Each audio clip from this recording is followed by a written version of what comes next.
Welcome to The Real News. I'm Mark Steiner. Good to have you with us. Well, the vote's in. It looks like impeachment's on, at least from the House. The House voted yes on 2 articles of impeachment, and we're not clear where this will all go. They're not clear where this will go, but here's part of that debate. Article 1 is adopted. What they've done with this perversion, it's perversion. I'm the first person to ever get impeached, and there's no crime. Their slapdash process has concluded in the first purely partisan presidential impeachment since the wake of the Civil War. No one is above the law, and the president has been held accountable. But not everyone agrees, even those of us who see Trump as a danger to the future. The senator to the left, no one really likes Trump. Most importantly, most see the danger in Trump fueling the power of the most right-wing, racist, nationalist elements in our country, among the people and among what we would call the ruling class. Where the debate is centered is whether the impeachment of Trump makes any sense politically or strategically. The left is torn. Now, Jacobin Magazine presented a serious discussion about this in 2 articles. The Left Case for Impeachment by Max B. Zawicki, and What is the Point of Impeachment by Doug Hernwood. They both join us today. Doug Hernwood edits Left Business Observer, is host of Behind the News, and his latest book is My Turn. Max B. Zawicki is an economist and writer who lives in the wilds of Virginia, worked for the Government Accountability Office and the Economic Policy Institute. And gentlemen, welcome. Good to have you both with us. Thanks for having us. So let me just begin with how both of you gentlemen opened your articles in the Jacobin pieces. So Max Zawicki wrote, impeachment is about more than Donald Trump. It has the potential to undermine the right-wing forces that stand behind him. Socialists should see impeachment as an opportunity to attack a movement that poses a long-run threat to the left's very existence. And Doug Hernwood, on the other hand, opened his article with, getting rid of Trump would be great, but Congress isn't going to do it. We actually have to vote him out. And impeachment, a therapeutic ritual for MSNBC hosts, and an act of score settling by the national security state isn't helping. So that was a good beginning, but let's talk about what we just saw here. So this narrow legalistic indictment that was just passed by the House. The question is, does this go to striking at the heart of this rise in right-wing power? I mean, where do you think this takes us? And I'll let you start with all this, Doug, and then we'll go to Max. Well, I don't see how it does at all. First of all, the indictment itself, as you said, is narrowly legalistic. The New York Times on Thursday morning had a timeline of events that led to where we got here. I was reading through it, and I consider myself a rather well-informed person, and I didn't recognize half the names they were talking about. This is, for the general public, it must be completely obscure what this is all about. They do know that there's somehow they're protecting Joe Biden. And while this is all going on, the Congress gave Trump a rise in the military budget, possibly border wall funding. They extended the Patriot Act, which is a funny thing to do for a guy you think is an authoritarian threat. They ratified the creation of a space force, which is the last thing we need. And they're likely to give Trump NAFTA 2.0. So he's getting all these victories on policy, many of which people on the left should be opposed to. Yet, they're spending all their time talking about this impeachment of some weird thing that happened in Ukraine that very few people can really understand. And it's a distraction from really the political war against Trump and everything he represents, his roots in power on the far right, private equity types, the Koch network, neo-Nazis, the whole offensive right-wing structure that Trump uses and that supports him mostly, will remain intact. I don't see what impeachment does to harm that. And since it's a foregone conclusion, the Senate will not take this seriously because Republicans are crazy and vicious, but they take power very, very seriously. And I just don't see how Democrats can fight that kind of determination with legalistic maneuvers like these. Max? Well, the impeachment it's not only legalistic, as Doug said, but it's founded on a national security frame, which is somewhere between dubious and bankrupt. So neither of those things are the hill you want to die on. What it does do is open the door to a much broader indictment. And that's what I think the left ought to be doing, is providing context for this. And there's a wide array of material that could be brought to bear. I talked about what I think are the key points in my article. It's the destruction of democratic institutions. It's the vicious race assault on immigrants. It's the encouragement of a neo-fascist underground. We could just go on all day with this. If it was up to me, the House could pass more articles. I mean, you could have an encyclopedia of articles of impeachment because there's so much material there. And rather than forsake what is really the central political argument going on right now, it's a shame that the left has kind of absented itself and really left the field to centrists in confronting what is arguably the roots of a neo-fascist movement in the U.S. We're talking about things which are fine in and of themselves. It seems like we spend more time attacking Democrats than Republicans if you look at the sort of array of left publications out there. So I think, unfortunately, now a lot of the left has kind of taken itself out of the picture. And that's unfortunate because I think we have a great deal to contribute to the indictment of Trump, of which the House articles are really just bare rudiments of the criticism that ought to be brought to bear. So let me tackle some of these things that you two just brought up. I mean, so when you look at this, what about this involvement of our national security system? I mean, clearly NATO, CIA, FBI, congressional security hawks. I mean, how do progressives and the left respond to that? Is this, it's a strange bedfellow. Is this a temporary alliance, a popular front, as I think you said, Max, in your piece? Or is this a complete sellout and a reverse of what needs to be done when you're battling the system? I mean, because this is clearly being pushed by them. They're very nervous about what Trump is doing to the established order, in their sense. And so, I was watching, when you watch the FBI and everybody else testifying, and I think about our history and the history of this country and what those organizations have done. So we have these strange bedfellows. How does the left respond? So Max, let me let you begin. I mean, because you raised that issue. Well, I wouldn't sleep in that bed. You could impeach the president on 50 different counts without ever using the words Russia or Ukraine.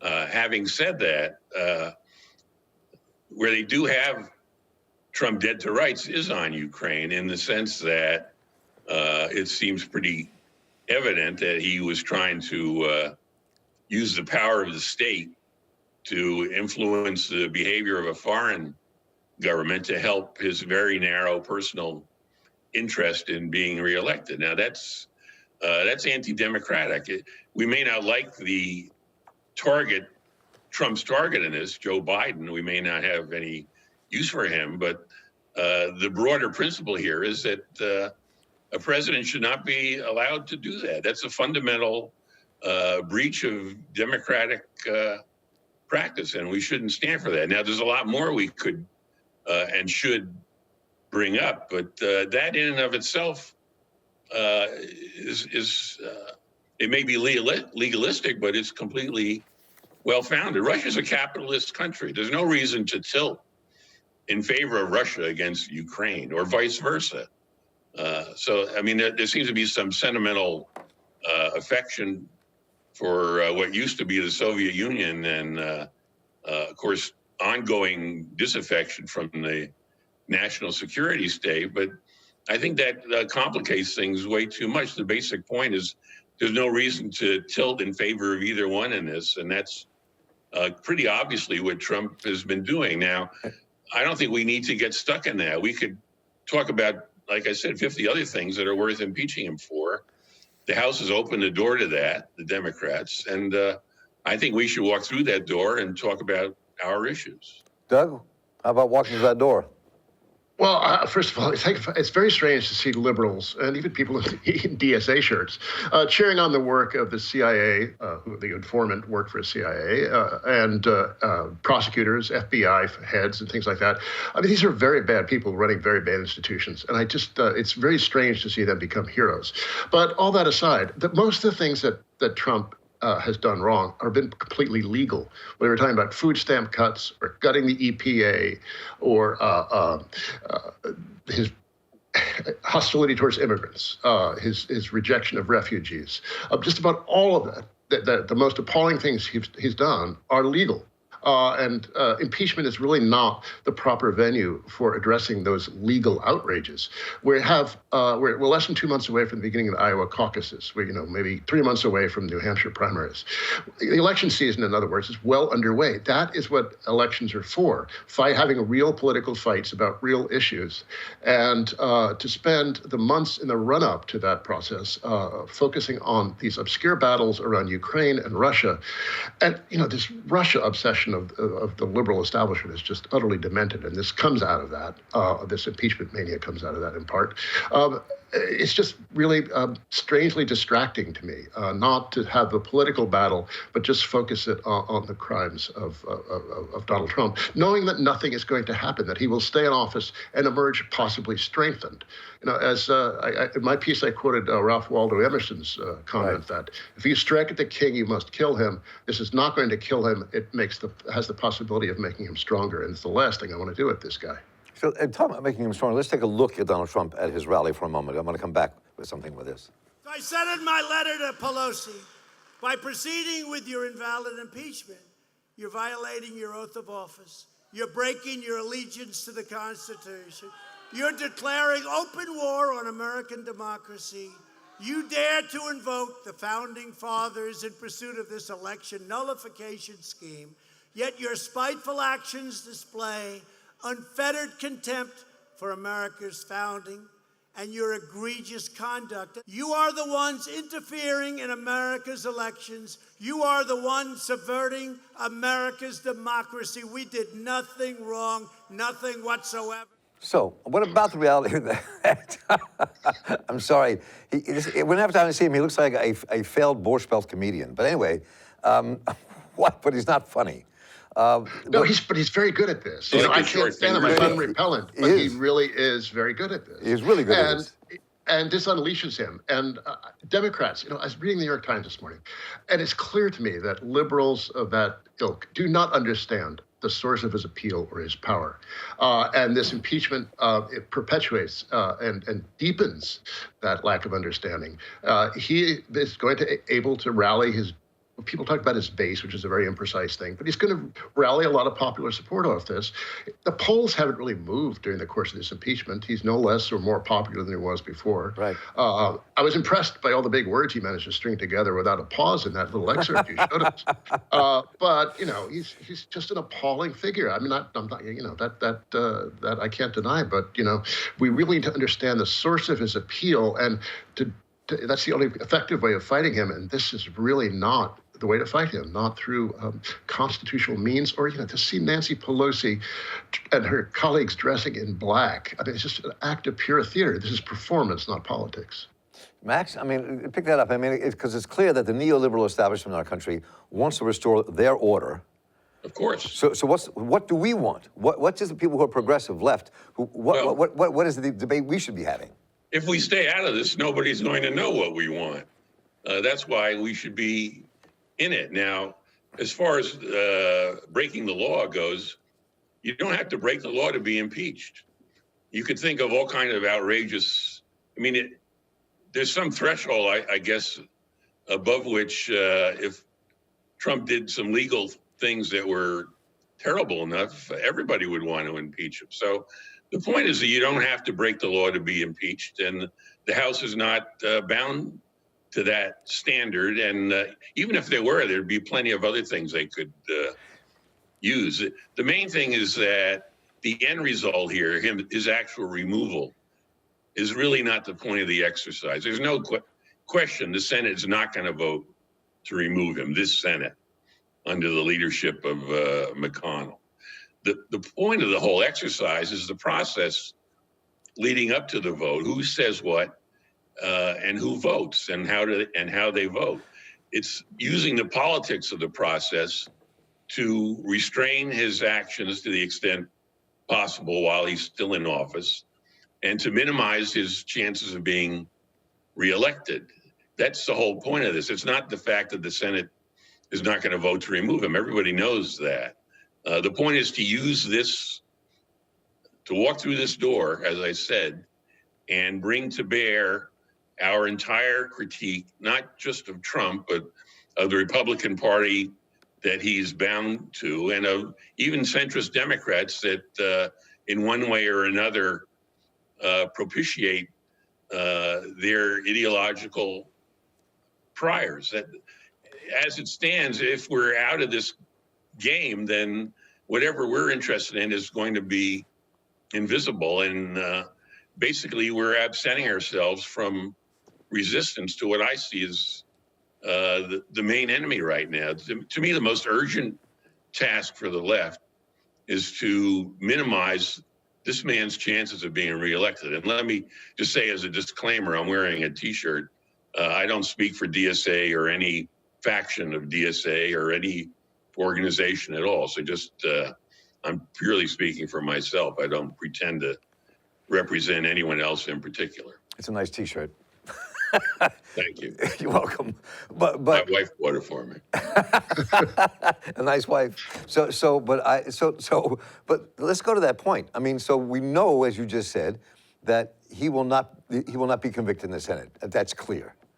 And so how will this affect this election? I mean, what does this mean, this impeachment mean in terms of getting rid of Trump? And getting rid of Trump in the sense that if you know that I mean, well, let me just stop there. I'll show you this one piece. This is typical of the debate that takes place, I think, sometimes between those who support Trump and are unshakable and those who are trying to battle against him. There is no white supremacy. Wake the fuck up. It's a goddamn... Did you read about the kids that died from the flu and ice containment centers? Oh, yeah. Did you read Stephen Miller, Southern Poverty Law Center, uncover those emails? Where do I stand? Where do I stand? Where do you stand? You need to wake up and take care of your children as an American. I stand and for a the white... So there we are. Wow. Discourse today. Well, go ahead, Doug. Since you wowed first, leap in. Well, that's really an appalling little clip you had there. But anyway, Max talks about being there and somehow influencing the process. Nancy Pelosi is driving this bus. I don't see that there's much that people like us can do to change that. The whole process got going, you could say, with the squad. Rashida Tlaib, I believe, said we're going to impeach the guy right. I believe. I'm not sure what the restrictions on language are on the Real News Network. We're on the internet. I'm used to doing radio with the FCC over my shoulder. And then the process is quickly hijacked by 7 national security folks and Nancy Pelosi and the wounded ego of Joe Biden. I don't see how we have much of a stake in this game. Where we do have a possibility is we have a good candidate. Many of us like Bernie Sanders. Another candidate many of us like almost as much, Elizabeth Warren, although opinions differ on that. So there's actually a strong leftish presence in this Democratic primary. That's the place where we can raise these kinds of issues, the substantive things that make Trump so horrible, how to fight him. In this process that's run by Nancy Pelosi, who I must say is extremely skilled at what she does. I mean, she's really a formidable figure. But she's in control, and there's not much we can do to alter the course of this vehicle at this point. And now she's holding off on sending the articles to the Senate. So, it makes me wonder, just is there anything beyond performance to this? And if it is a performance, is it one that's going to change the nature of our political discourse? I don't see that it has or will. Or is even going to be entertaining. It's really failed as entertainment. If those of us who are old enough to remember the old Watergate hearings from 40-some years ago, those were really high drama, created a lot of personalities and adventure. Not now. I mean, like all these faceless bureaucrats and careerists who come before the Congress to testify are not the kinds of people who are very memorable or very influential or very moving. And Max, you raised the issue of drama in your piece. And so you tie that into what Doug was saying, along with looking at the reality that impeachment will not get through the Senate if a trial even ever takes place. Talk about how this fits into the political, from your perspective, the political process and battle against Trump. How does it, what difference will it make? Maybe in any positive way? performance is part of politics. I mean, when you're standing on the street, like I was yesterday with a sign, that's performance. I wasn't voting in any legislature. I was, standing out in the street. Now, I'm not trying to give advice to Nancy Pelosi. She's not going to be interested in that. She's not going to take your advice anyway. The 7 national security Democrats was that nailing them down basically sealed the deal for a successful House vote. That doesn't mean that their concerns or what they use to cover themselves against on their right flank has to be ours. We have our own platforms, and we have a couple of primary campaigns with a lot of potential, as Doug said, and those are our vehicles, and we should use them and, again, put context around impeachment. Impeachment raises the profile of everything that's wrong with the administration, and rather than being absent from that, I think we should be part of it with our own menu of priorities, as I think we can see the two most progressive candidates in the primary are doing as well. They're not, they're enthusiastic for impeachment. They don't let it dominate everything they talk about, and neither should we, but we certainly shouldn't be separate from it either, which it seems to me that's what is significant, at least the portion of the left that I'm interested in and feel like I should be part of. That's its basic posture right now. So, I mean, to kind of wrap this up a bit, I figure out where we're going here. I mean, maybe this perspective is not everybody's perspective, but I mean, Trump, appeals to this most extreme right-wing racist nationalists, whether they're established and in this country. They and these establishment conservatives are using him in many ways to effectively change the nature of our country. I mean, just today we saw that the Bar Association will no longer be vetting federal judges. Another wish of the Federal Society, which is appointing most of the new federal judges in our country at the moment.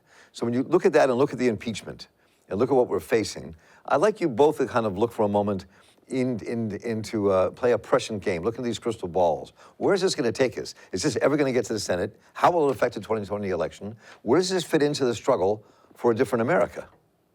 Well, it may not get to the Senate, but that wouldn't necessarily be a terrible thing. If there's not a meaningful proceeding in the Senate where you have some witnesses and some testimony and some real discussion rather than just a very quick vote and dismissal, then there's no point in sending the impeachment resolutions to the Senate. They should pass more in resolutions, and I'm sure Doug and I could come up with a nice list of 5 or 6 more things they could dwell on and add that to the indictment. The Senate part of this becomes meaningless unless it's extended enough so that all of these issues can be brought to light. If they're not going to be brought to light in any way, then there's no reason why Pelosi should basically concede the whole thing and walk away and let them rubber stamp a vote against removal. Doug? Close it off. Well, I'd say something. I don't see how this is bringing anything to light that hasn't been fully illuminated before. I mean, we're fully aware of just about every awful thing that Donald Trump has ever done. From our point of view, awful thing. From the point of view of his supporters, great thing.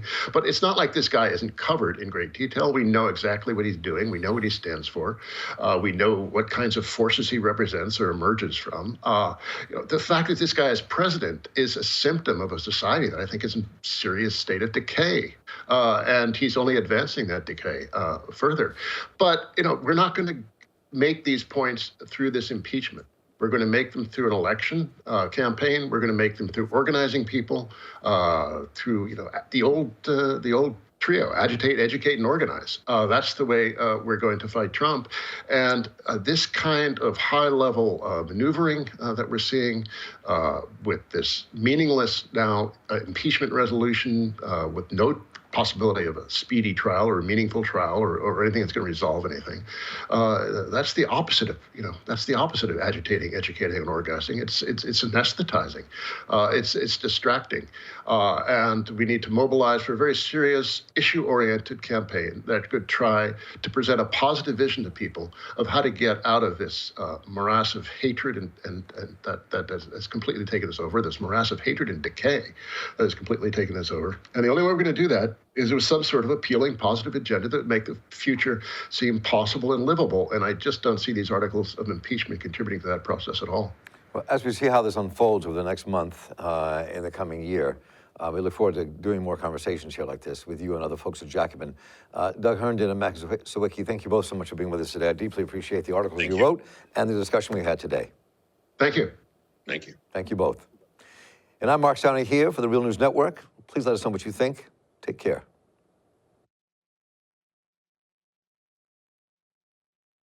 Thanks a lot for watching. Appreciate it. But do us one more solemn favor. Hit the subscribe button below. You know you want to. Stay up on the videos.